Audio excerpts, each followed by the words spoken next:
Number 2 എന്ന് പറയുന്നത് രണ്ടാമത്തെ A എന്ന ആൽഫബറ്റിക് അഫർമേഷൻ. നമ്മളോട് തന്നെ കൊടുക്കുന്ന ഇമേജ്, അല്ലെങ്കിൽ നമ്മളോട് കൊടുക്കുന്ന മെസ്സേജസ്. എന്താണ് ആ message? I am unstoppable, I am powerful, I am energetic എന്നൊക്കെ നമ്മുടെ ബ്രെയിനിലൂടെ നമ്മൾ പറയാണ്.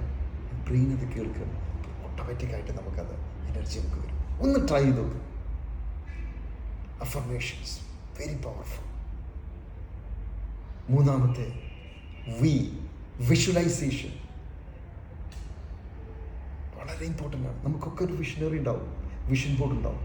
ആ വിഷൻ നമ്മൾ കാണണം, വിഷ്വലൈസ് ചെയ്യണം, അനുഭവിക്കണം, കിട്ടിയതായിട്ട് കാണണം. നല്ല ഫീലായിരിക്കും. അപ്പോൾ നമ്മുടെ ബ്രെയിൻ അതിലേക്കുള്ള ടെൻഡൻസി കൂടും. ഓരോ ബിസിനസ് ഓണറും നമുക്കറിയാം ഒരു 10 ഇയർ ടാർഗറ്റ് അവരുണ്ടാവും, 5 ഇയർ പ്ലാൻ, 3 ഇയർ പിക്ചർ ഒക്കെ ഉണ്ടെങ്കിലും അത് നമ്മൾ നമ്മുടെ ബ്രെയിനകത്ത് വിഷ്വലൈസ് ചെയ്ത് കാണിച്ചു കൊടുക്കണം. S for silence, A for affirmation, V for visualization. Very, very important. Thank you.